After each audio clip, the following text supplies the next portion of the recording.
국내에서 아스트라제네카 백신 접종이 시작된 지난달 26일 유튜브에 올라온 영상입니다. 아스트라제네카 백신 그리고 뭐 일반적인 다른 백신도 마찬가지고 그 단백질 분자를 만드는 데 관여하는 DNA를 조작하잖아요. 그러니까 그 백신을 맞으면은 우리 신경계에 이상 반응이 생기는 것이 아닌가. 이것이 저의 합리적 추론이에요. 그럴듯한 자료까지 곁들여 설명을 이어갑니다. 뉴런이라는 신경세포에 영양분이 공급이 안 되잖아요. 그러니까 이 뉴런 세포가 그냥 말라 죽어버리는 거예요. 이거를 바로 알츠하이머병이라고 하는 거예요.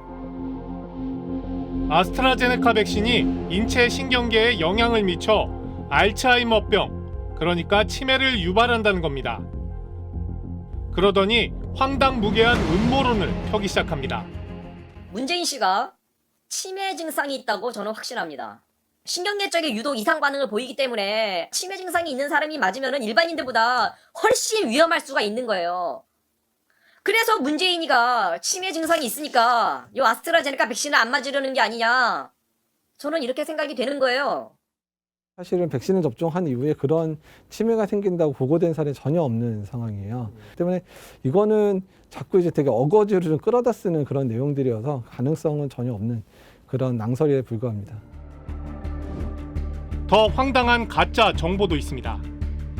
올해 초 경북 상주 코로나 집단 감염의 진원지였던 인터콥 선교사의 설교 영상입니다. 앞으로 인류를 위협 주는 건 핵폭탄이 아니고 코로나 바이러스입니다. 빌 게이츠와 그 재단이 이렇게 국제 컨퍼런스에서 빌 게이츠가 발표를 했어요. 5년 전에. 그러면서 빌 게이츠가 뭐래요? 백신을 개발해야 된다. 이가 백신 개발하는 백신이 다른 사람들이 그동안 했던 거하고 달라. 그 백신으로 DNA 구조를 바꿔. 뭔지 아세요?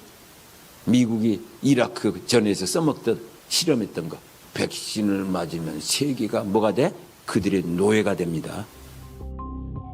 코로나19 백신을 맞으면 마이크로소프트사의 설립자 빌 게이츠의 노예가 된다는 겁니다. 음모론은 금세 다른 유튜브 채널로 올라갑니다. 그게 어떤 사람의 심리 조작, 심리적인 조작, 마인드 컨트롤을 가능케 할 거라고 봐요. 그래서 강경한 기독교인들을 이제 물렁물렁하게 만드는 정도는 가능하지 않을까 생각이 들어요. 곧 개인 블로그와 SNS, 모바일을 타고 바이러스처럼 일파만파 번져나갑니다. 거짓 정보에 그럴듯해 보이는 영상이나 사실을 뒤섞으면 전파력은 더 커집니다. 코로나19 백신을 맞고 발작을 일으키는 사람들이라며 퍼지고 있는 해외 영상. 확인해 본 결과 6년 전인 2015년 3월 유럽에서 촬영된 영상으로 코로나19 백신과는 전혀 관련이 없었습니다. 구독자 23만 명의 한 유튜버가 올린 영상입니다. 진짜 기가 막힙니다. 예? 지금 사람들은 백신에 물 타서 쓴다고 문재인 욕하고 아주 난리가 났고 백신 전문가가 아니니까 그걸 물을 타가지고 6명 분을 7명 분으로 휘발유에 섞어 팔듯이 뻥튀기 해도 되는지 모르겠습니다. 백신을 물에 타서 양을 늘리려는 음모라는 주장입니다. 그러나 생리식염수에 희석해 쓰는 건 화이자 백신의 공식 사용법입니다. 그 생리식염수를 타가지고 몇 명이 맞아라고 하는 것들이 정해져 있고 이 정해져 있는 용법 용량에 따라서 저희가 접종을 하기 때문에 물을 타긴 하지만 그게 물을 타서 사람 숫자를 늘린다고 하는 것들은 가짜다라는 부분이고요. 100% 허위 정보인데도 공포 마케팅이 먹히는 듯하자 극우 인사들까지 가세하고 있습니다. 또 아스트라제네카 상당히 그 위험성이 있다. 고령층에 대해서는 문제가 있다고 하는 이런 백신에 대해서 제일 먼저 맞히는데 104번째 맞는다는 게 자존심이 상해서 저는 도저히 못 견디겠어요. 이런 극우 마케팅이 효과를 봤는지 한 애청자가 지갑을 엽니다. 자기가 먼저 맞지는 안 하고 구경만 하러 오는 이런 비겁한 인간이 과연 이런 사람이 세계에 있느냐. 전님 감사합니다. 루머를 생산하는 사람들이 왜 루머를 만드는지. 첫 번째는 돈이죠.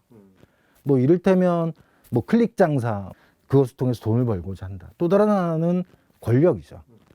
자신들에게 유리한 상황과 형편들을 만들어내기 위해서 온갖 가능한 정보들을 가능하면 대량 생산하거나 아니면 유통시키거나 이런 측면이 중요하고요. 문제는 이런 가짜 정보가 특히 코로나19에 취약해 백신 접종이 더 중요한 노년층에서 빠르게 번지고 있다는 겁니다. 코로나 관련해서 백신 이제 뭐 접종 연세 많으신 분들 접종한다는데 그 맞으시겠어요? 어떠시겠어요, 선생님? 나는 안 맞을래요. 맞고 잘못됐다는 얘기가 많아가지고. 아, 맞고 잘못됐다는 정보는 어디서 주로 들으세요? 거기서 듣고 내가 뭐 그냥 남들이 얘기하니까 그래요. 나이 들은 사람은 문제가 많다고 들었어요. 이 백신을 맞으면 치매에 걸린다. 당장 어르신들 듣기에 얼마나 불안하겠어요. 그럼요.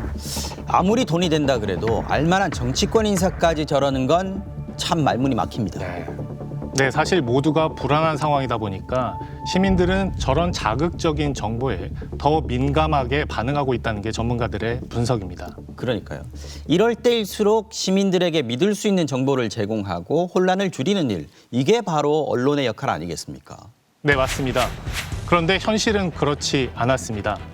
불신과 혼란을 더 조장하는 우리 언론, 그 실태를 취재해봤습니다.